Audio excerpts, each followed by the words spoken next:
harm you, and you can still eat or you can still drink it if you want. But if you don't, bring it back to us and we'll refund you. So I've been to Great Lakes. It's a good spot. Yeah, just I know you like Town Hall down there too, but I would suggest next time you're there, don't go back. Owner's a bit of a douche canoe. I won't go back. Yeah. Don't worry. But Great Lakes, awesome. Nano Brew, awesome. Market Garden, awesome. Are these all Cleveland brews? Yeah. I went to Great Lakes when I was in Cleveland. Places that I could have gone with you if you came to visit, but instead you never did. So Ethan did though, and we went to a lovely place. Ethan and I have been to Cleveland twice. That's true. We have. We didn't go to Great Lakes though, did we? No, we didn't. Not that we need to. I mean, Edmund Fitzgerald was good, but it's a nice pub. But I mean, there's better places. Fatheads is way better. Oh yeah. Fatheads was fun. I think I was just able to walk to Great Lakes from where I was. Yeah. So I was just like, this is easy. They're continuing to build down there too. They just built the world's largest engineered timber building down there. So it's like a 15-story building, and it's not concrete, it's engineered timber. So it's like layers of wood pressed together. Oh. It's super strong, and actually it's kind of fire retardant too. It looks freaking amazing. Gonna have to check that out. I know, I want to live there, but it's probably like, probably only doctors live there. I don't know. But anyway, anywho, welcome, Ethan. Thank you. I'm excited. We have some Hall of Fame chat to do today. Chatting. Yeah, nothing else happened in the world of sports this past week. Just the Hall of Fame. Let's talk You're gonna wrap up on that stuff because I'm not sitting here for the baseball chat. But the rest of it I'll do. Toddy is our guest, by the way, Ethan. That is I figured when she was sitting here that was the case. I really want Toddy to come on sometime though, and we'll tell her, yeah, don't worry, you're on next. You're our first segment. But then we don't. We totally lie and we just talk baseball for like an hour and a half. And she just sits. No, she wouldn't sit there. She'd get up and leave at some point. Right? I would totally leave. Yeah, she would just walk out. I know. I listened to it. It wouldn't work on you. Yeah, I listened to it on the podcast, kind of. I would just fast forward through it if I was you. Yeah, it's just hard. Usually I'm listening during a workout, so I'm just like, whatever. When you're talking about baseball. You don't want to hear about OBS Plus? The rest I'm entertained. It's just I don't know much about baseball, and you're really passionate about it. This is true. I'm about to get passionate later because this Hall of Fame stuff is. Buckle up for your workout tomorrow, is what he's saying. Yeah, exactly. That's right. I guess so. Matt, you and I think, had the same dinner tonight. Yes, I think we did. I mean, I'm not having that right now, but is it chicken, broccoli, rice? Looks like some tortellini. Pasta tortellini. We can have some pasta talk for the third straight week. I love it. Tortellini. Yes. now with homemade sauce, of course. Oh, nice. Of course. I made it. Mama root recipe, but I made it. It's delicious. Yummy. Ooh, look at that. Look at that cheese. Are they just cheese tortellinis? Mm-hmm. Yeah. I'll set this aside now. I can't multitask. So, what are we talking about with Toddy? Toddy, what are you talking about on the show? I'm going to talk about fitness. All right. Is this going to go on the show, what I've already said? We're recording. Yeah, we're recording. This is live. This is all live. I'm just late. So whatever happened before was still on there. I'm just late. Nothing. We recorded when you got on. Yeah. As soon as you joined. Oh, I thought you guys were already going. All right. No. Well, I'm going to first start off with the beer segment. I want to know what everyone's drinking. I'll start. I'm drinking a raspberry jalapeno stout from hold it up to the camera. I will hold it up to the camera. It's from Ass Clown here in North Carolina. That's one of your favorites, right? Yeah. No, Ass Clown, the brewer. Ass Clown's one of his Don't you like a jalapeno beer down there? I do. It's strawberry a jalapeno pale ale from Birdsong. That's it. I knew there was one down there that had jalapenos in it that you really liked. This is really good too. That was like the first Charlotte beer we ever had. Mm-hmm. So it's extra special. That's right. Somewhere down there, next time we come visit, we'll have to head to Raleigh for one day because there's a beer garden in Raleigh with like 350 taps or something ridiculous. What? Yeah, we have a bigger version of it. That used to be the biggest beer garden, and then now the Charlotte one's a larger version of it. Yeah. We got to get a screenshot of Matt doing that too. We got to use that for some of our promotional material. Yeah, I'll find it. Oh my god. No. Yeah, man. and the Raleigh Beer Garden was a lot of fun. She was pregnant, so she wasn't drinking when we went. I had a mocktail when we went. Yeah. You know what else is also down in Charlotte that I just found out? There's a 16-bit barcade down there too. So highly recommend that. It's they started it in Cleveland. It's just a barcade, but you don't have to pay. As long as you got a drink in your hand, everything's free. Oh, cool. So it's a lot of fun. Yeah, and they'll do specialty really cool. drinks and specialty it's just a lot of fun. Like, let's go and play everything from Chuck E. Cheese when we were 3 years old. Yeah. Oh, and like the really hard Ninja Turtles game, you just hit the button over and over again and give yourself like a million continues and you beat it. Sorry. That's the only way you can beat it. Yeah. Well, it was made to eat your quarters. It's made to make money. So it's made to, so you barely get past the first level. Yeah. Anyway. Yeah. We played it when my brother got married. There was a barcade right across the street from the hotel in downtown Scranton, and we had to pay for the games. It was all the quarter games, like the Simpsons video arcade game. There was Super Street Fighters, skee ball, everything that you were just saying at Chuck E. Cheese. It was all there. So you got, I'm looking at your can. You've got the Voodoo Unrefined. Yep. How's it holding up? I think it tastes fine. Okay. It tasted really melony when I first got it. So what's it supposed to taste like? It's an experimental beer. So the unrefined, if you look at the bottom, it'll tell you like the bottom of the can. Oh, the bottom. What about it? What's it outside say? Of the born date. Does it say like number 17 on there or number 18 or? It's kind of hard to read. No. Crap. Well, it's a series. So like every single time they release the beer, it's a new blend of hops. It's the way they try and like test things out. I like it. It's good. Ethan, you got anything? Just water tonight because I don't have any beer. All I have is wine, but I'm leaving the country on Thursday for 9 days, and I don't feel like opening up a new bottle of wine, and I just don't have any beer on me. So just water tonight. We're gonna have to unpack that at a later date. Yeah. Yeah, and I mean, you're ruining my plans. I have like beer in the fridge for you right now. Just gonna try and give it to you this weekend. I'm sorry. Yes, it was a little impromptu. Sometimes you have to be flexible in life. If you're planning on taking a trip later and then some shit comes up and you got to do it sooner. Well, wait, you weren't planning on taking a trip at all, right? No, I was. Oh yeah. Okay. You were planning on taking the trip later. Yeah, it just originally was going to be a month or so later than this. Yeah. Okay. I thought it was like, I've got to take it now. You should come with me. Oh, crazy! Like. Yeah. Oh no, not that crazy. No. We were planning on going regardless. It just the departure date moved up significantly. Okay. Yeah. You can't kill a bottle of wine between tonight and when you leave the country? Oh, I mean, I certainly could, but I like to savor it and enjoy it, and I don't know if I want to do that. Classy. I teach the trumpet. I'm super fucking classy. Yeah, and everybody knows that I'm an enophile. I can tell you about how red wine tastes like red wine and white wine tastes like white wine, and that's the extent of it. I think that we should have an episode of the podcast where we all just have a bottle of wine.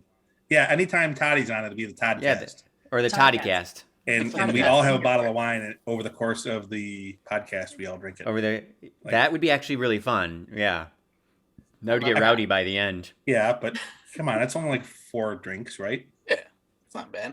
Yeah, I could do that. Yeah. I mean, I'm drinking a 15% stout right now.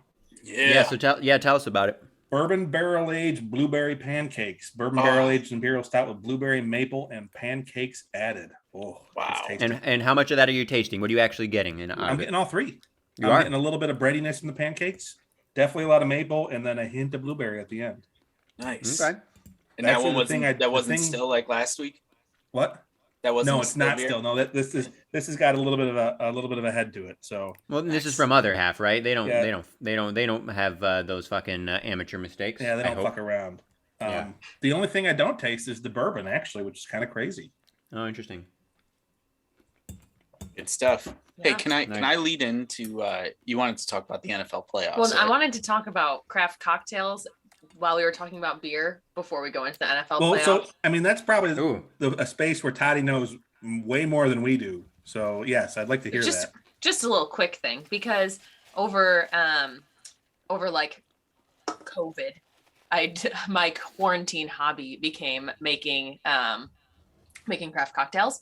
So every Thursday I've been making them for Colin and Tim. Not every Thursday. Sometimes I take the night off, but like if I was given the choice between, if I went somewhere that had craft beers, craft cocktails, nice wine, I like all of those things, but craft cocktails would be what I would go for. So I've loved being able to make them. And I wanted to see what your craft cocktail of choice would be if nothing else was available. Ooh, I love this. Ooh. Because I'm a big cocktail fan. I haven't tried that many, but I have had a number, and I love cocktails, so I love this. Matthew, you going first? Yeah, so I've only had it in a bar once, but they did it perfectly. Every time I try and make it myself, I screw it up. But it's called an Jack Rose, and it's my literary nut job friends. They're both philosophy majors. Founded it. It's in a Hemingway book apparently, and Hemingway loved to drink it. So anyway, thank you, Gabe and Ben, for introducing to me. It's Applejack, which is apple brandy. Lemon or lime juice and grenadine, shaken up, and done the way I make it. It always tastes like freaking cough syrup. but when I had it at the bar, like it tasted like cherry apples, and it was delicious and fantastic. And then close second is if I don't know, because a lot of times I don't know, I'll just like look through the list and be like, oh, that sounds fun. A good Manhattan. Like if I can't figure out what else is on there, or if I don't see anything I want to try, just give me a Manhattan with something fancy in it. You know, some crazy bitters or, some crazy bourbon or rye. Yeah, I like that. I'm like, there's nothing worse to me than when I go someplace expecting to get a nice cocktail, and then all of the like cocktails they have on their cocktail menu are like filled with soda or just something like you could order at any bar. It's not what I'm looking for. I'm looking for something artisanal, like handcrafted, very nice. Mm-hmm. Needs to have a square ice cube or something. Well, so got it. A lot of places that do it right, it's like almost like a show. The first place I really like figured out that craft cocktail, there's a place in Cleveland in the Tremont neighborhood called the Spotted Owl, and it's this tiny little bar. The sign's like this big. It's a great place to take someone on a date. You go to their website. Oh, they changed their website. Oh no. They used to have like 5 rules on their website. It was like women only, like women initiate all conversations. Like you can't use your phone to settle an argument. Politics and religion are encouraged. No kissing and no fighting, or something like that. Where like there are 5 rules. But hilarious. Like you walk in and behind the bar, they've just got this like 2 foot by 2 foot by 1 foot thick chunk of ice, and like you order a cocktail and they walk over to just like hack a piece off and then start carving it up in the middle of the air. And it was nuts, but it was awesome, and it was worth like the $12 I paid for it. I mean, now they've got like hardcore Mike Negroni Splagiato, which I don't know what that means, but there's a bunch of words on there, and like just like all this stuff, hot buttered rum with all this fancy stuff in it, like an egg flip. I don't know what an egg flip is, but it's got Scotch cream and a quail egg in it, and that sounds fucking amazing. Quail egg? Yeah. Wow.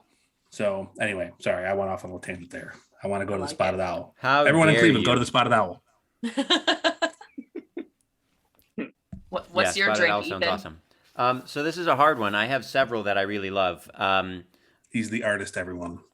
Mm-hmm. Yes, that's right. Very classy. Very artistic, very classy. Hilarious genius. I haven't actually had that many cocktails because I kind of know what I like, and I usually get something, just based on these. But I'm with Matt in terms of like a good Manhattan or a good old fashioned. Like, I don't know how many people in our generation have those drinks on the reg, but like it's hard to beat those. Or any really good like bourbon or whiskey based cocktail that has maybe just a touch of something sweet. That's like balanced, right? You don't want it to be too sweet, because then that's just not so good, and you're not really appreciating like the actual bourbon or whiskey. But it's hard to beat those. I really, really love a super dirty vodka martini. So like vodka. Knew it. I knew it. Like really, you knew it? How did you? I knew you were gonna say martini. Oh, okay. But listen, so a super dirty vodka martini is fucking delicious. You get the super cold vodka, which is just nice and refreshing. Throw in some actual like olive brine, like put in the actual juice and the actual olives themselves. And then maybe you might do, I think they do a little bit of bitters. I'm trying to remember. Is it a little bit of bitters? There's something, I think, at the end. But regardless, the super cold vodka, the olive juice, and the olives themselves, you get like that briny, like kind of salty flavor. It's like super cold. Delicious. Love it. And then, of course, we have to mention that sometimes, like on a weekend, and if you're going to brunch or you just breakfast or whatever, you can't beat a top-notch Bloody Mary, okay? I'm talking a Bloody Mary that has like some good fucking hot sauce, a hefty amount of horseradish, okay, is crucial. Some nice garnishes, get some good zing in that, some nice salty tomato juice. I've never had one. You've never had one? You've never had one I don't ever? like tomato juice. Oh boy. Ugh. Have We're you kicking ever him off of watched the show. Letterkenny? No, I haven't, but I know that's fucking everywhere. love Letterkenny. Oh, damn you They call it guys. a Caesar. A Bloody Mary is a Yes. Caesar in Canada. Well, do and they the use like Caesar clam contest. juice or something, or clamato or something. Yeah, Ooh. that episode was hilarious. Yeah. We just watched that pretty recently. Yeah. So now I've been calling Oh. it a Caesar whenever we talk about a Bloody Mary. Yeah. Oh, that show is so fucking good. Matt, you got to watch it. Yeah. But You need what's to it watch with about? subtitles on though. It's just What's it skits. about? Oh, okay. I mean, the last Canadian show I was told I had to watch was Schitt's Creek, and that was fantastic. So. Oh, I thought you were gonna say something bad about it, and I was I like, know, "Oh, so did I. No, how do you Yeah. say anything bad about that? Like, He didn't watch it. I can But see But people. I don't the say worst, anything the bad worst I about can it. say is like sometimes it was so awkward that I had to turn it off. Like, I'm uncomfortable watching this, but it was so well done. Hilarious. That's Oh, it's an incredible show. Yeah, and Letterkenny is hilarious and extremely clever dialogue. Matt, you would appreciate like the dialogue. The script writing is just so good. Really, really fast talking. Clever plays on words. They'll do like rhymes and like almost like poetry type shit in certain episodes. Like it's really awesome. It's hilarious. You have to. Well, we have to put the subs on because they talk so fast in the Canadian accent that I can't keep up with what they're saying. And then when I read it, it's so funny. Yeah. Oh, and actually, so here's something, Colin and Toddy, for you guys. I'm curious what you'll think, and then we'll move on from this since Matt hasn't watched it. But I'm curious. Jeremy's the one who introduced me to this show, and he was really shocked. I told him my favorite characters are Riley and Jonesy. I love Riley. Yeah, Jones. and Jeremy was shocked that they're my favorites, but they're so fucking hilarious. They're just good-hearted like dummies, but they're so funny. Yeah. So yeah, they're the best. They Yeah. are. Yeah. Yeah, I all like the abbreviations for every word. Yeah, sorry. I like McMurray. Oh, he's so good. He's so good. Yeah, Matt, you have to watch, and then we're gonna have just like a whole Letterkenny appreciation Yep. segment. It's just so good. The characters are like they're We're going just so on tour, distinctive. too. Is that right? They're Yeah. going to DC. Oh shit, I'm gonna have to try to go. That's amazing. Yeah. They were starting it right before COVID. I didn't know that. Okay. Yeah, because they were supposed to be in Raleigh in February, and now they're going to be in Raleigh when we're supposed to be going to Mexico for our reschedule. So we rescheduled for the same time. Yeah. But Now What you about have your to share cocktails, guys? cocktail. Yeah. okay, I'll make mine quick. Mine is a sugar-free margarita made by Diego at the Excellence Resort in Cancun, because then you can drink as many as you want and not be hungover the next day because of the sugar. Wow. That's. I like that answer. Very specific, very very certain. I like it. What about everything I make? Nice. You're not Don't Di- answer you're not that. Diego. I know. Yeah, that's a big fail there. You've got He's like, you're a not wife who's Diego. been making you craft cocktails for over a Well, year. He needs to get me some more gear to make craft cocktails. So my birthday's coming up in Yeah, April. I need a don't- cocktail I don't book. get her any. I need a cocktail She has smoker. I need some of these Ooh. fancy ice machines because I don't have a smoker and I really want to make my drink is smoked margaritas. And if they don't have that, it'll be if it's got clear tequila in it and it's spicy, that's what I want. Or smoked or spicy or something like that. I That sounds awesome. I have a problem. I still can't really do tequila, but I had a mezcal drink with Mezcal's good. with the Landrys. Shout out to the Landrys. Last time I was home, and didn't think I was going to like it. And it was great. Like, I don't know. You add that smokiness in there, and I can't remember what the mixture that they had was. It was some ginger thing. I think it was great. It was awesome. Mezcal's good too. They tried to get me to eat the worm in Mexico and I wouldn't do it. Yeah. Absolutely not.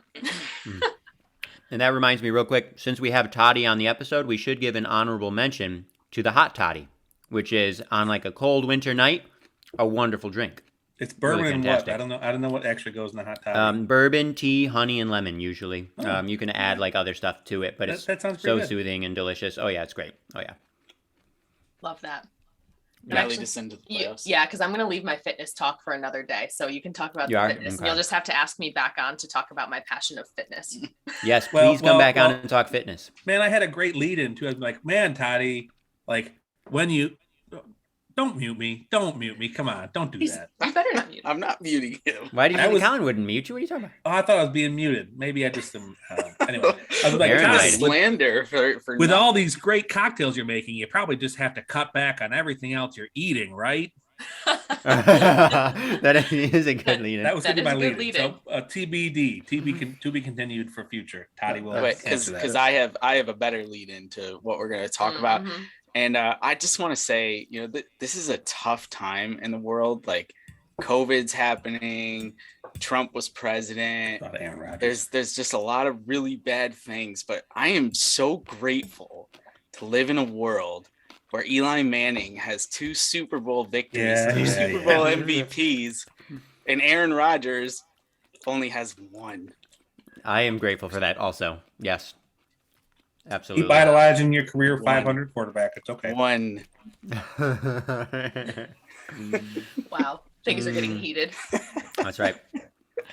Well, I wanted to talk about this because I don't get into sports that much. I root, yeah, right. wait for it. I root for the Giants because of Colin, but like I don't really care if the Giants win or lose. I root for the Panthers because they're in Charlotte. Again, don't really care if they win or lose, but like I'll have fun with it. But I really dislike the Bills.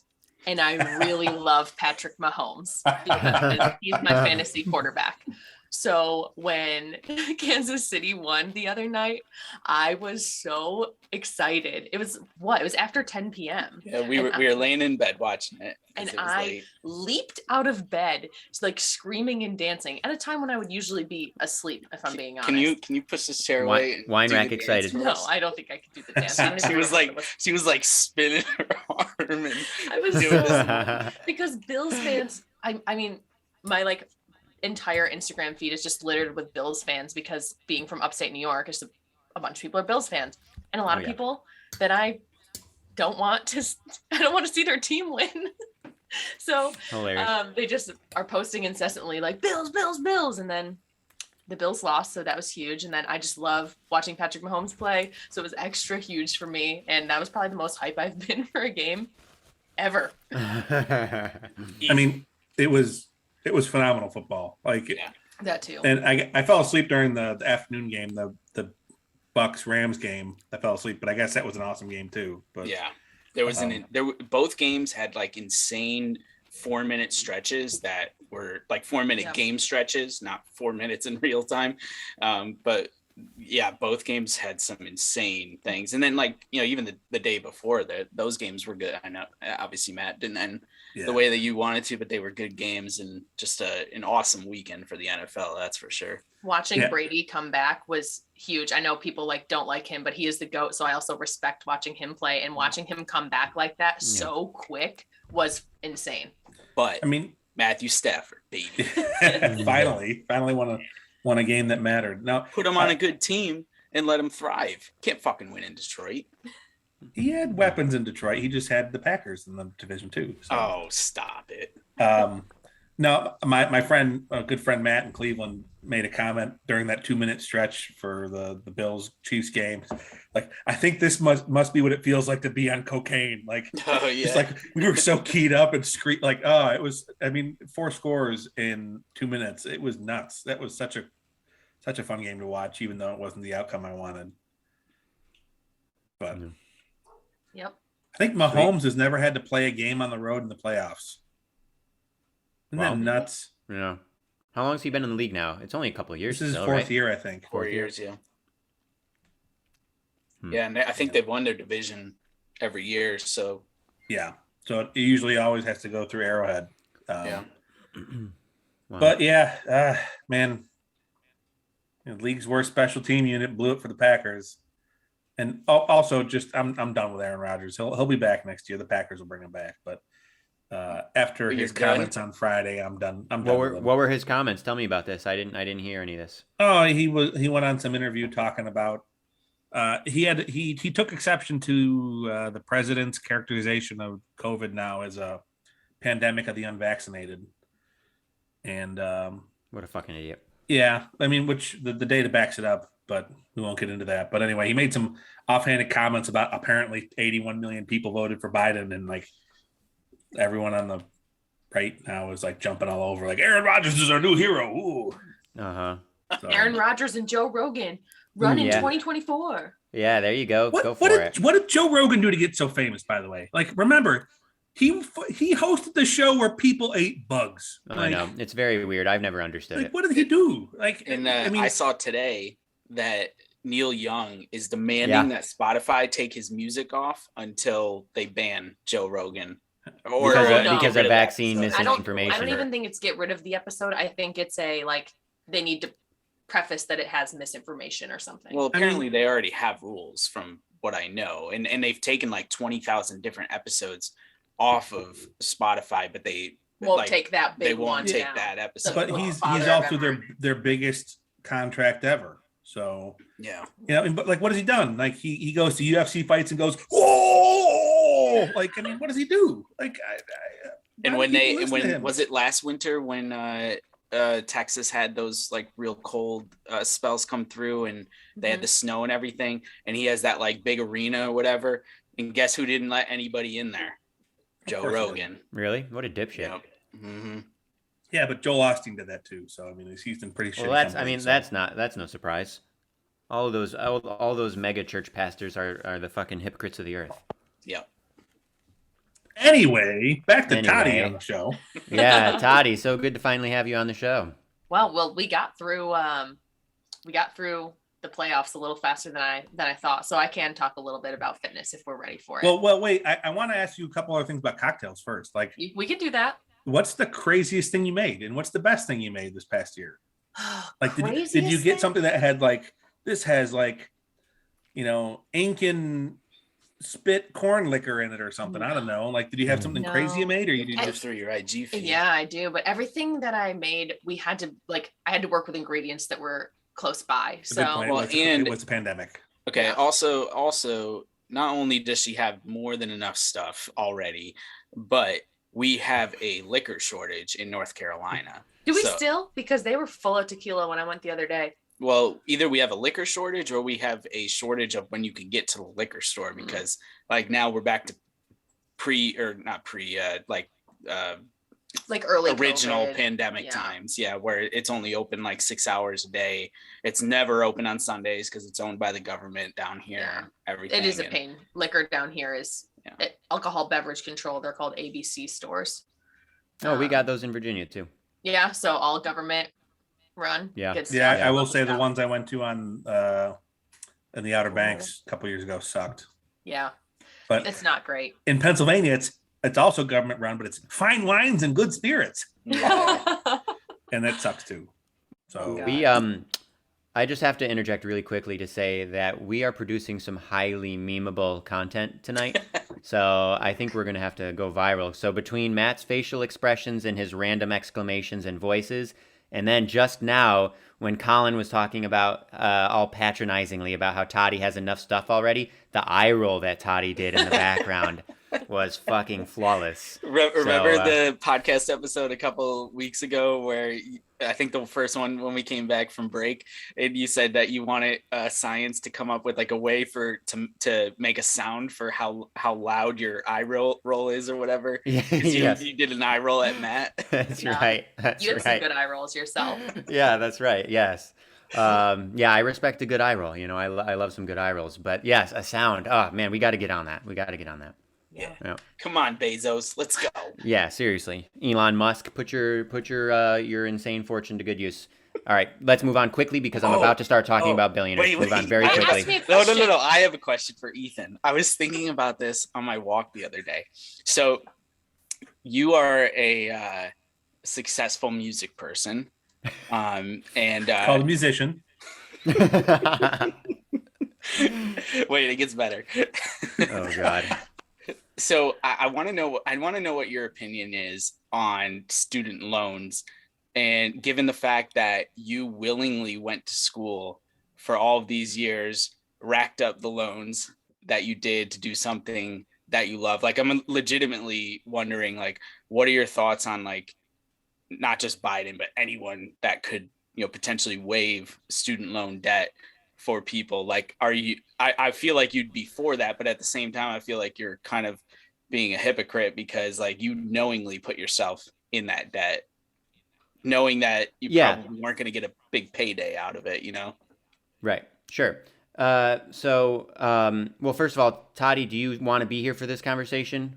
Oh, yeah. Would you rather be talk here for about this. fitness? You're going to stay? Okay. Mhm. I'm going to try not to talk too long about this, which famous last words, I guess, when it's me, isn't it? But so totally a fair question. There's been lots of chatter about that in the last few years, rightfully so. Here's the thing. It's not just me. It's the majority of people in our generation. But I want to know you specifically. And I will talk about me specifically. I will, but there's some necessary stage. background here. Okay. There's necessary background here. Our generation, our entire generation, and the current young generation, by the way, Gen Z, has essentially been held hostage. Okay? We were taught for our entire childhoods, as are the kids in Gen Z, that if you want to, like, achieve a lot in your life, if you want to have a successful career, a successful life, the best way to do that is through higher education, is through college. Okay? And yet, we know that tuition has gone through the roof since, like, I don't know, late 80s, early 90s. The percentage, I'd have to pull up the charts. I'm not going to take the time to do that right now. Maybe we can post a link in the description or something. Twice the rate of inflation, approximately. Yeah, it's not even close. Like, the rate at which tuition has increased is far beyond anything else in society. Basically, what happened, as far as I'm concerned, or as far as I can tell, colleges realized what they had on their hands, an insane demand, and they realized that if they all just jack up their prices, nobody's going to have any choice, and they're just going to make a ton of money. Then you also have your private loan companies and your government people they're not going to try to stop it because they're getting massive paydays too, right? The government, they are treating our generation and our student loans as a huge profit center. Instead of taxing people like Bezos and Musk the way that they should be taxed, instead of erasing those fucking fortunes that should not exist, we are their profit centers, our generation. Okay? So the first thing is to say, Colin, that, like, our generation was fucked regardless. Obviously, there are lots of people who have gotten lucky, people who came out of wealth, people who managed to get, like, full scholarships where they went to school, people who went to community college and then state school and were able to keep things, cheap or whatever. And that's great. That's awesome. Wonderful. In my particular case, I knew what I was getting into. I knew that I would just pay the minimum amount for the rest of my life, pretty much. I would pay the minimum amount every month for the rest of my life. But I did also hope in the back of my mind that this country would eventually come to its senses and do something about this. We're talking about more than $1 trillion. This is like a national crisis. We're talking about an entire generation of adults who are completely handicapped in what they can do. There are headlines out there talking about how millennials are, they aren't buying homes the way previous generations are, but they're buying homes together. Like, ooh, what an interesting new way of investing in a home. That's not what's fucking happening, but that's how the headlines will put it. People are doing that because they can't afford a home on their own, right? Like, our entire generation has been completely handicapped and completely fucked. So yes, there should be some forgiveness. I don't give a shit if it makes me a hypocrite. We're talking about, can you imagine the benefits if you all of a sudden free an entire generation to, like, start actually spending money where they live, to start buying homes, to spend at their local stores, at everything, their cafes, their music teachers, their grocery stores, their fucking restaurants, whatever. Okay? When people have more money, when the working class has more money, they spend it. It goes into the economy. Do you know what happens when rich people get more money? It sits in their fucking brokerage accounts. It doesn't do shit. It just, their numbers just balloon up and it doesn't do anything. They don't do shit. So yes, there should be forgiveness. Especially because even if, like, mine didn't really get forgiven, there are also numbers about this out there. a large chunk, I want to say 40%, I think I've read, many borrowers who are like the most impacted by the student debt crisis are people of color. So this is also an issue of systemic racial issues, right? So yeah, shit, it needs to be addressed. Biden, you know, he made his promises and he's not following through on them. I'm not surprised. He's a corporate politician, just like the rest of them, except for Bernie. I think Bernie's probably the only one who would have actually delivered on it. Maybe Elizabeth Warren. Of course, that's actually that. If the Senate was the way the Senate is, then nobody would have delivered on it because Manchin and Sinema are enjoying their little spot in the limelight too much. So if the Senate had been what it had been, then nothing would have gotten done, regardless of who was president. But yes, even if I were to have to pay my loans for the rest of my life, I think there should be massive forgiveness for the majority of people. I think it would be a huge positive for society. And you tax the rich people, which is what we should have been doing all along. And then you also have to make college like affordable again. It's absurd and it's not sustainable. When I was at my doctorate at Eastman, for those who don't know, I did my doctorate at like a really famous music school, right? And I was there from 2015 to 2018. So remember, it's almost been 4 years since I was gone. When I was there, and the undergrad expected cost of a year was like $62,000, tuition plus room and board plus everything. And people are like thankfully it was not nearly that much for me. But people are sending their kids to these schools. Now it's one thing to do that to a music conservatory. That's pretty fucking dicey, but that's happening everywhere. Right. And like, forget about the Ivies. They're way higher than that. And you have people what, Matt? They're not. They're not quite that high, but I bet they are. I'm gonna have to pull up the numbers. There's no way Eastman is more expensive than Harvard in terms of its overall expected cost. We'll have to pull up the numbers. Point being, we're talking about 50, 60 grand on the reg for colleges these days. When we were in undergrad, it was in the 40s. Not sustainable, morally disgusting, morally reprehensible. That's the thing that keeps getting lost in this conversation, I think. People talk about it like, oh, blah, blah, blah, blah, blah, this is what it is, and yeah. It's fucking disgusting. It's immoral. It should not be in existence. It should not happen. Like, people should not have to go into an insane amount of debt to try and like further their lives. Forget about me. Forget about music. Talk about just Gen Z people, okay? Take me out of the equation. I don't care. Like I said, I'll pay mine for the rest of my life. But it's morally, it's unacceptable. So I did hear that Biden was able to forgive student loans for anyone disabled. There was something small he did. Yeah, something small. Not huge. Small in the grand scheme, but sure, I'm sure it made a difference in some people's lives, and so that's great. But when you're talking about 1.7 billion out of like 2 trillion, we're talking about peanuts. So I'm not super impressed. I mean, it's good. It's better than literally nothing. So yeah. But I'm not going to sit here throwing a party about it or getting all excited about it. No. So anyways, that's my take. You guys are free to disagree with me and completely and say whatever you want. But Ethan, I paid off my loan. Well, that's one of the classic arguments. Why should I have to pay taxes to pay off your loans? Mm-hmm. So let me address this. Most people who make that argument are in our class. They are people in the working class.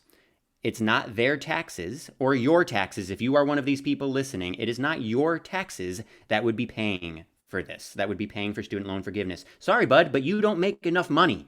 The government ain't actually going to be fucking taxing you like that. You are not paying all of these huge costs that the Republicans scare you about. You're not the one paying for it. The rich people are the ones going to be paying for it. Now, that's one aspect of it. The other aspect is the principle of it. And that I kind of get. Some people, here's the argument, right? So forget about the money aspect. The principle of it, the morality aspect of it is some people say, I had to do my loans, I paid my loans off, everybody else should have to.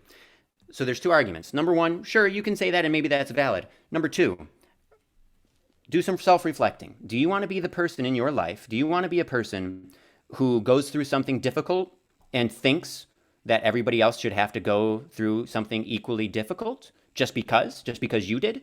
Or do you think that maybe we should try to make life better and easier for people? So you have to decide for yourself which one you want to do. As far as I'm concerned, even if I had paid off all of my loans right now, and I've paid plenty over the last few years, and if I was to pay for the rest of my life, I would still say, who cares? Fucking forgive them. Like, I personally do not want to be this type of person who thinks that somebody else should have to go through something really shitty just because I did. To me, that's fucking stupid and not at all moral. Now, in America, where we value, you know, individualism and rugged individualism and personal choice and bootstraps, which is all a bunch of fucking bullshit, as we've talked about before, and I'm not going to get into that because that'll be another 20 minutes.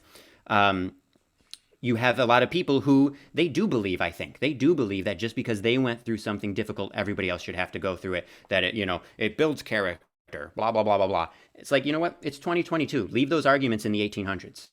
Okay. We have the resources to make life really, really like so much better for everyone. And there's no excuse to not be doing it. So that's my thought. Ethan's Politicast. Thank you. So Well, okay, when I talk for like 10 minutes straight and then there's just silence, I mean, come on, you got to have something to say. So, I in umbrella agree with you, Ethan, but there are certain things I still will kind of push back on you. So do it. Yeah, go. Because we should have other perspectives here. So Cost of attendance for a SUNY school is less than $10,000 in 2012 and what is it now? for a year. I'm just saying in 2012 when we were in school. So yeah, you brought up the example of schools like you and I went to that were 40 or 50,000 a year. There are affordable options out there. That's not to say that they shouldn't be more affordable. I'm not saying that. I'm not saying that like they could be more affordable. I think they should be more affordable or free. But where I guess where I kind of get caught up is like, you know, I had it going, and maybe this is because I'm the spawn of two accountants, but like I had a plan going into college knowing that, all right, I'm going to take on this amount of debt and I'm going to average with the career I'm going for this salary is when I graduate, and therefore my debt's going to be manageable and I can pay that off in X amount of time after I graduate. Yeah, that is because you were spawn of two accountants. Because imagine someone whose parents, someone who had two parents who were just like working in a restaurant or something like that, and they didn't grow up with the financial knowledge to put that in practice. Even though my parents were smart and tried to like instill that knowledge in me, I was still like, I'm going to Syracuse University. I don't care that it's over $50,000 a year. And that as a marketing professional, I was going to come out making $30,000 a year. I was like, I want to go there. So I'm going to. Like, also when you're 17, 18 years old or whatever it is that you make that decision, your brain is just not fully developed. Yeah, and like seriously, most people are not able to take on, like understand the consequences of their actions at that age. But I feel like that's too easy an out for our generation. Like, oh, I didn't understand it. Like a promissory note's a promissory note. Like I knew that. Like, yes, Matt, I am Matt, borrowing. your argument is valid. Toddy is just saying No, that. no, and I agree with her. I mean, okay, all right. I agree with her. Not everybody understood it as fully as you and was as thoughtful about it. That you know, but what you're saying, of course, is valid. But that's where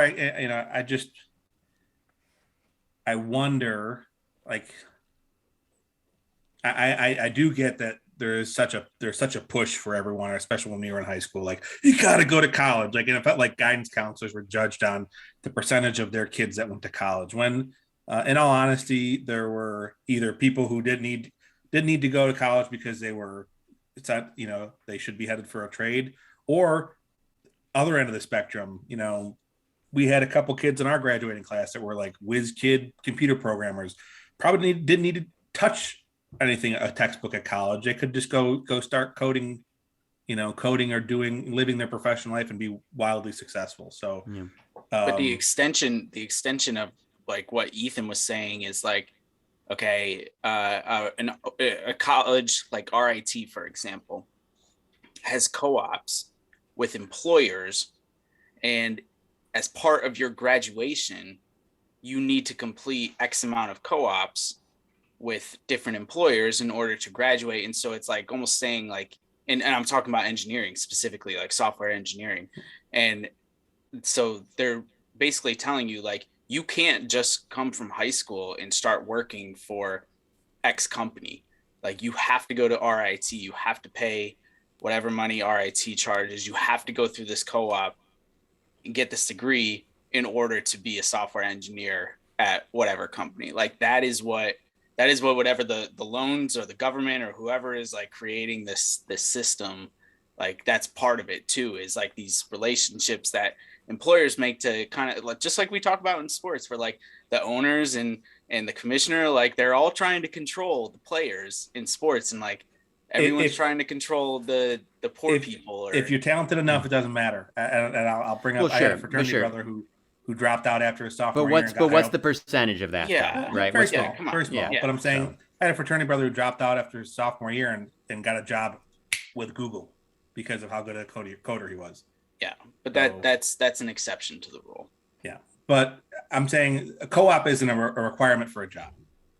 A co-op makes it a lot easier. I'm not saying that. I'm saying as part of RIT's degree, engineering degree, it is a requirement. I partnered with them when I was working with a company in Syracuse. Like they had to have X amount of co-ops in order to graduate. Yes, but also as a co-op, you get paid. I mean, I earned $22 an hour as a co-op. I know. Guess what I did? I put 85% of that towards my fucking student loans. So yeah, but think about the grades that you needed to get into RIT. Like you just don't walk into RIT. You know, like it's all set up to. And I get it. Like I want people to work hard. I want them to earn things and whatever. But like it just seems like it's set up to. Well, I'm not saying that it's not. I'm not questioning hard work or anything like that. I'm also not. It's not like it's a co-ops aren't a racket like student teaching are, where you're paying tuition and working for free. Like that's a fucking joke. Right. At least a co-op, like I didn't pay tuition. I paid $200 to maintain my registration and got paid $20 an hour. Yeah. But yeah, so I don't know. I feel like anyone going to RIT knowing I'm going to get an engineering degree knows that. All right, back in our day, I'm going to expect to make $60,000 when I graduate. And so that makes it easier to swallow. Now, where I'll give this a different view than what you did, because that type of calculus and that type of decision making would not work for you. If you went and said, I want to be a professional musician and I need to go to one of these schools to achieve the level that I want to achieve, whether it's the name on the degree or the teacher you're going to be working for or the exposure you're going to get for the orchestra or auditions or whatever it is, you're never going to make that back. Right. But my argument towards the forgiveness and where we need to figure out a way to take care of musicians or artists, or like there's a societal value to that. Like, yeah, we're not either. We reduce the cost of college, or we figure out a way to help you guys out through that, because, I don't know. We want to encourage and value the development of our art and our culture, and I mean, just think about it like in terms of the WPA and the Depression. Like, the government spent a bunch of money for public murals and public works projects, but there's a value to that. There's still statues you can walk by in Cleveland and look at the giant guardians of transportation, which are now the namesake of the Cleveland baseball team, that were built during the WPA in the 1920s, 30s, or 30s, 40s, and 50s. There's still my dad who had a WPA job in the late 60s, or I guess early 70s. There is value to that, and there is, I think, unfortunately, not everyone's going to realize that that's something we want to invest in as a company or as a country and as a culture. But I'd say it's important to encourage people to go into the arts. It's important, and part of that should be making education more accessible and affordable.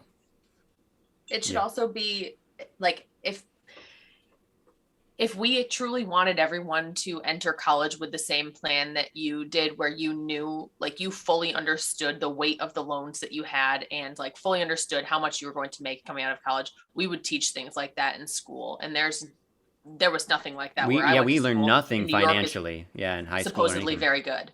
Yeah. No. So I agree that wasn't covered, but I also laugh every time someone says, high school should have taught us how to do taxes. Brr. Guess what? They did. We did do it in 12th grade with Mr. Burr in economics. It was part of the unit. We did do taxes. Like stuff like that. I laugh because we did go over that kind of stuff. People just either didn't care or don't remember. Maybe think you had a good teacher. I think, yeah. I mean, so I don't remember that at all. So the problem with that, Matt, I get your point. The problem with that though is when are you going to actually start paying taxes? You're not going to remember what the fuck you learned in 12th grade by the time you have to start paying taxes on your own. That's the first piece. I was paying taxes when I was 14. Oh, yeah, because you did your Wegmans thing. All right. And the farm and stand. you did it on your own. Your parents weren't just doing that for you. Well, no, my dad helped me with a 1040 EZ, and there was no tax bracket. Okay. I was in the lowest. Now, my larger point is that taxes are an easy one for people to latch onto when they're talking about that. But as far as I'm concerned, forget about taxes. There should be stuff taught just like for basic financial literacy. Like Matt and I have talked about this, just like knowing shit about like retirement accounts and investing and things like this. We learn nothing. Mm-hmm. So like for most of my adult life, and I think many people in our generation and most people in the working class in general, if they have any extra money, it's just sitting in some savings account. And chances are it's in like a big time Bank of America type savings account where the annual percentage yield is fucking garbage because people don't know, because we are not taught this shit. Thank you for saving with us. Here's a nickel. Yeah, exactly. Yeah, exactly. Like that's the shit that should be taught. Taxes are easy enough to figure out. I think that's just easy for people to latch onto. That should not be used as the example, in my opinion. These larger aspects of financial literacy, we aren't taught anything. And you talk about like how does the working class stay in the working class? Why is it so hard for poor people to not be poor anymore? That's part of the equation. Yep. I'm with you. Yeah. I'm a Bank of America. Well, you need to find a different bank, dude. Bank of America is garbage. Listen, Yeah. first off, you said it too. First off, I already know all this BS. Okay. I only use it for my checking, and because there's a ton of branches around and everything, I'm good. All right. Now, Ethan, we did also go in Mr. Burr's economics class about how savings interest rates are affected by government T-bill rates and the interest rate that the Fed sets, and how that influences the amount of available money. Yeah. Okay. And let me ask you, Matt, how many people from our class from that year do you think really remember that? You do, because you have your weird fucking steel trap or whatever of a memory, whatever the phrase is. Yeah, I'm concerned about how much you remember and how much Ethan and I don't, and you drink more than we do. What happened here? Exactly. That's what I'm saying, Toddy. Like, and I know we've discussed this many times. We know my memory is only good for music and baseball, but still, I would be willing to bet that the vast majority of people who learned that shit in 12th grade don't remember a fucking lick of it. I have no idea what you're talking about. I remember my economics teacher saying just like this, voodoo economics. That's all. That's it. That's all I remember. That's all I remember him saying. I don't know what we learned in econ. Amazing.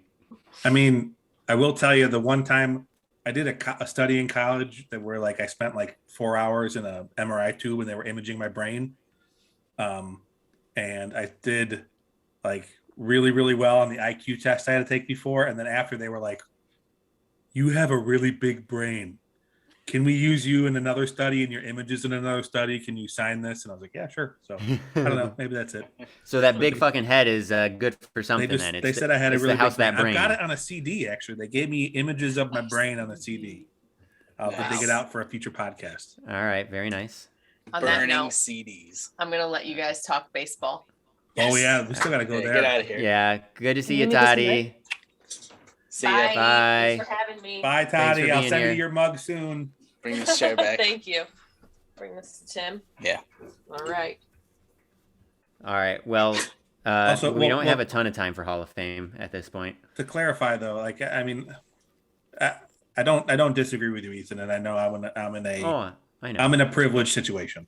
But no, it's still good to get. White dude. It's still good to get because I don't want my perspective to be the only thing here. Like it's important, and it's important to know that like there are people like you who were super pragmatic about it, and it's important to know that I wasn't, but I did know what I was getting into. And like I said, if the whole rest of the country got to get their loans forgiven and I had to pay mine for the rest of life, I'd be fine with that because it's like the right thing to do. It's a moral thing for me.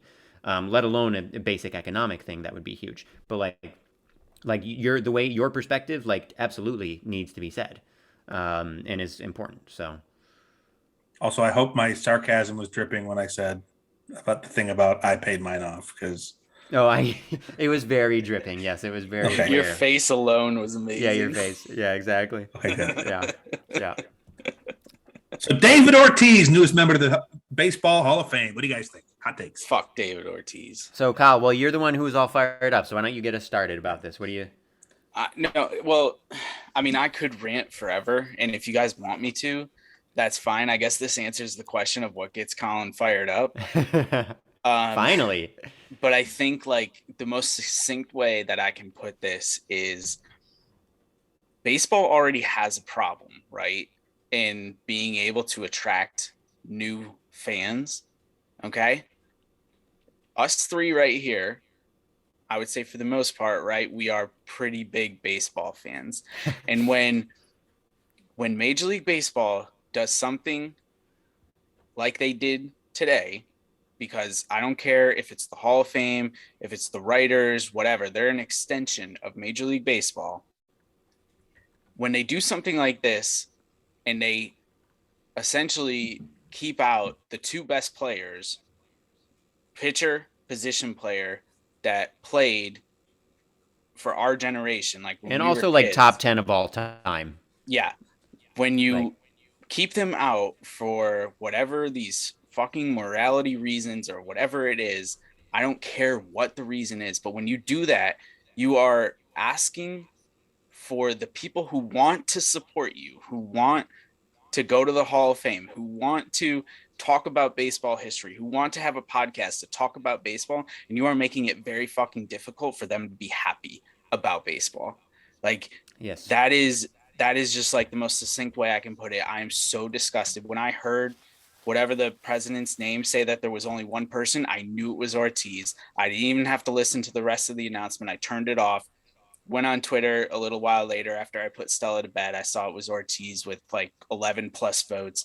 And I saw Clemens and Bonds were 10% and 9% away from meeting the threshold. And it is just unbelievable to me that a museum cannot have a plaque of Roger Clemens and Barry Bonds and potentially Alex Rodriguez in the future.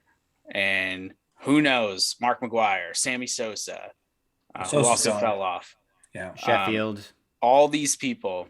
And yet David Ortiz is a first ballot Hall of Famer, even though he was on one of the lists. And I don't care what you say about that list. I heard Bob Costa say a really knowledgeable thing about that list, that it shouldn't even have had the players' names on it because it was a volunteer survey, just so that they could figure out if they needed to do testing or not based on the proposal with Major League Baseball and the Players Union.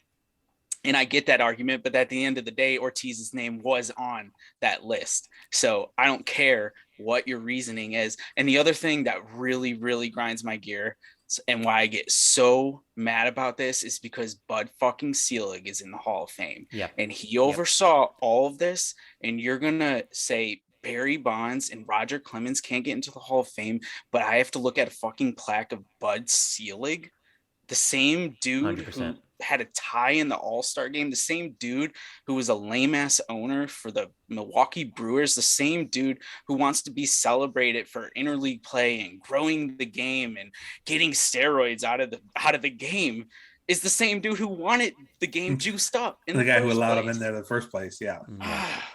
Yeah, it's pathetic. That's probably actually, I'd say, one of your best arguments to me is Bud's in there and they're not. Ugh.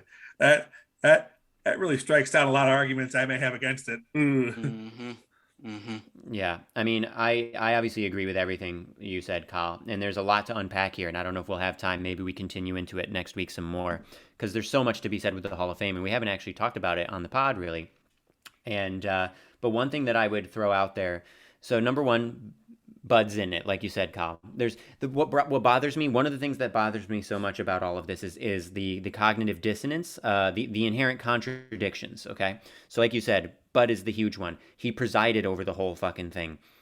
He allowed all of the steroids to take over the game, and then he didn't do shit to like fix things. He did not guide things well. It was already a huge issue by the time testing started. Like he was fucking incompetent. And he's in the Hall of Fame, and that's just insane. Like the buck stops with him. He was the fucking commissioner. So we talk about the steroid era and how frustrated we are about it and how it affects baseball's image and baseball history, blah, blah, blah, blah, blah. The dude who literally runs the fucking sport, who ran the sport for that whole era, is in the Hall of Fame. And yet the players aren't going to be. So that on its own is insane. But then let's also talk about what you said, Kyle, about David Ortiz. He was on the Mitchell Report. Now, granted, yes, the Mitchell Report was like never supposed to be released, and it was leaked, and it wasn't when testing was like officially there, blah, blah, blah. But how do you reconcile this? His name was actually on that list. Clemens and Bonds never failed a test. A-Rod, he served his time. He served a year-long suspension. Okay? Ortiz never served anything, but he was on that fucking list. They all did it. They all did something. So they are drawing these really arbitrary and illogical lines. It makes no sense. It makes no sense at all. The only thing I can think of, really, is when it comes down, well, number one, people just don't think like this. They don't care if it's illogical. But I think also part of it, David Ortiz is Big Papi, and he's beloved, and everybody loves him, and he's big and smiley and happy. Clemens, Bonds, and A-Rod are all like universally despised. Big Papi is smiling and happy until he's getting shot in clubs in the Dominican. Like, well, sure, yeah. I mean, but that's that's obviously a crazy I'm just outlier saying, of a story. Yeah, he's not as innocent as people think his squeaky clean reputation is either. But Yeah. Well, I know what you're saying. I'm not refuting what you're saying. Yeah.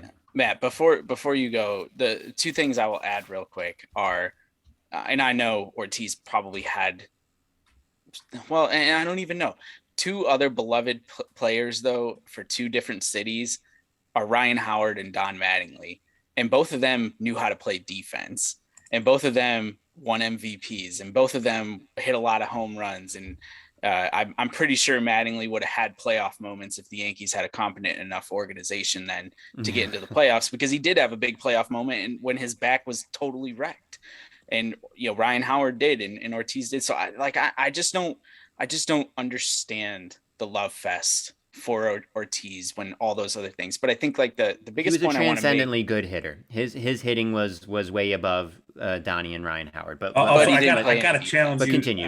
Ryan Howard knows how to play defense, and that too. I was going to say that too. But Kyle, finish your negative 18 DWAR. Come on, man. Yeah, come on. He couldn't play defense. Yeah, and actually Donnie wasn't as good as people thought either, which is sad. But anyways, continue. Donnie was better than them though. Oh, of course. But, Yeah. Anyway, I think like my biggest point is, I think a lot of people, even people who listen to this podcast, but in general, might think it's really silly for like a random dude to be like, well, I don't know, this bothers me. Like maybe I don't love baseball as much anymore and everything. And I think like that for me is like what is really scary about like what's happening with baseball right now, and like in the position where they are, where they're already, like I said earlier, they're struggling to acquire new fans. They're struggling to acquire new general fans, but they're struggling to acquire fans who are going to have like the same deep-blooded love for the game that we do.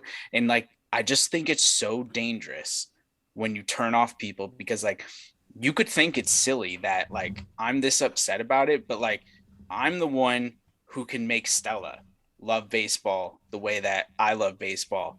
And that makes baseball continue to thrive. Baseball, if they continue to do what they do, is going to end up like boxing or like horse racing or like hockey, like where nobody gives a shit about it. And like that for me, small but devoted fan base. Sorry to everyone who likes hockey out there. I don't think boxing and horse racing are equivalents to hockey. Sorry, just saying that.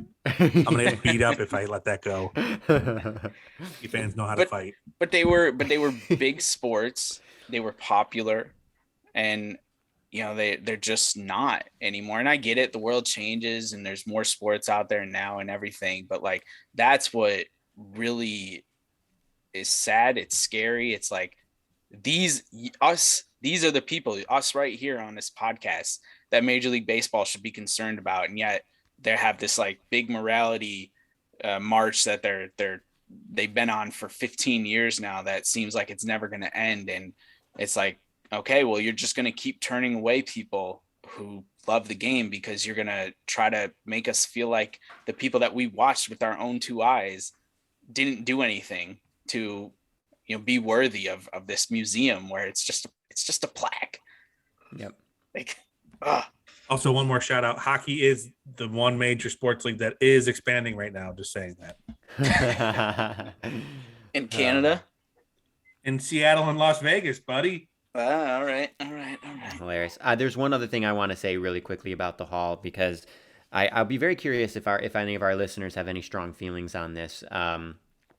So one of the other really frequent arguments about the Hall and about, like, not voting for steroid era people is, oh, they cheated and they're a stain on the history of the game, and baseball history is so glorious. Here's a news flash for you. People have been cheating forever, always, forever. It was just different in different eras. That's number one. Number two, you want to start talking about like morality and good people. Do you think like Ty Cobb and Rogers Hornsby were particularly good people? No, they were fucking assholes. And you have assholes throughout baseball history. You had tons back in the early 1900s. And need I remind you, baseball didn't segregate until 1947. And it took another... Desegregate.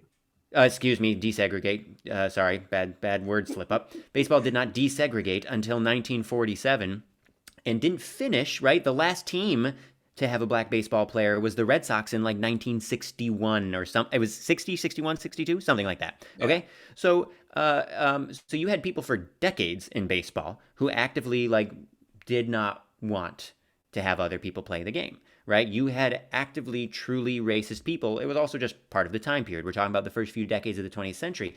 But this idea that baseball history is just full of these like golden boys, like Mickey Mantle or whatever, there's these narratives. And of course, we know that Mick was not a great guy. There's these narratives of like, oh, this small town farm kid who just worked really, really hard and has, he has amazing back muscles and he's so strong and can run really fast. I'm thinking of that famous Lou Gehrig picture. And like, there's these narratives and it's like, dude, we're talking about white men in America in the early 20th century. Think about white men now. Okay. Things have come a long way, but like, it's still pretty bad. Do you really think that like the majority of these people in the 1910s and 20s and 30s and 40s were like paragons of goodness? Like, no. Like there have always been shitty people. So throw your morality argument out the window. We're talking about baseball. We're talking about the ability of the game. There's always been shitty people. There's always been cheating. You got to get rid of those arguments, but people won't. Well, I mean, it makes me interested to see in 15 or 20 years, do Carlos Correa and Altuve have hordes of voters? Verlander, hordes of voters not abstaining because they cheated. Yeah. Because that, to me, is a hypocritical argument. And their cheating was egregious. Yeah. Just as much as steroids in its own way. Those same writers are going to be like, oh, they served their time, even though they didn't serve any time in suspension. They'll be like, oh, they served the public, the bashing. Rewind even closer. Beltran. Yeah. If Beltran gets elected, which I think he will. He should. He was an incredible player. Yeah. Then to me, that torpedoes any argument that writers or like myself would have. Like, if I'm going to support Beltran, which I think he should get in, then how can I make a more argument that Clemens and like, I mean, honestly, Colin, and I know I'm a stick in the mud with you guys about this all the time, but I thought they'd get in. I did. You did? Okay, yeah. I didn't think they would. I thought they'd get in. I think this is like their punishment is they got their 10 years on the ballot. They didn't get in. And the Veterans Committee will put them in someday. It's just a matter of when it is. See, I worried. Like, they're supposed to be on a ballot in December, I heard. This coming December. And I worry that it's going to be like, it's the young, it's us and younger people who are like, we don't care. But I feel like those committees are usually older people. And I feel like they're going to be even more harsh. Like, that's what I worry about. That could be. That's true.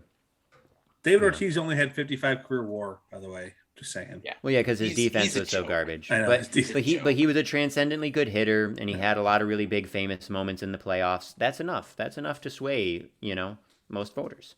He's a joke. Such a clown. Well. So also Colin, just going back to Ryan Howard, he only had 14 career WAR, so. He was really good for a couple of years there. Yeah, or a really good hitter. Philly, he was a really good. Yes. Good hitter. Beloved in Philly. Yeah. Don't doubt that. Yeah. No, I'm not that. Well, there's more. Probably not tonight, but it would be interesting to maybe unpack more about the Hall next time, because I do think that there's more to be said on Hall of Fame voting in general and standards and the opinions that people have about what should the Hall of Fame be, basically. Can one of you look up really quickly?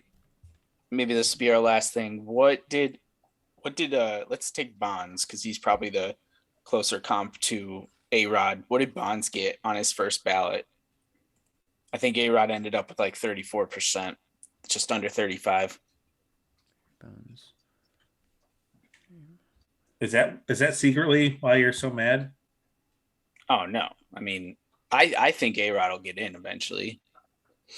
Barry Bonds, first ballot Hall of Fame vote percentage. Let's see. About 36, 37. Okay, so he's about the same. Yeah, about the same. That's super interesting. I wouldn't have expected that because that was in 2013. Matt, are you seeing that? It looks like Clemens got 37.6 and Bonds got 36.2. I didn't. I'm only seeing this year's stats, which actually Schilling dropped down to 58%. Well, he wanted to. He wrote a letter to the voters telling them not to vote for him.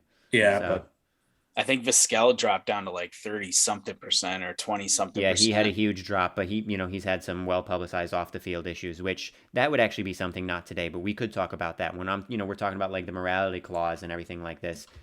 Maybe there should be some lines. Maybe that is the line, but that's something for next time, I think. Yeah. Yeah, I don't know.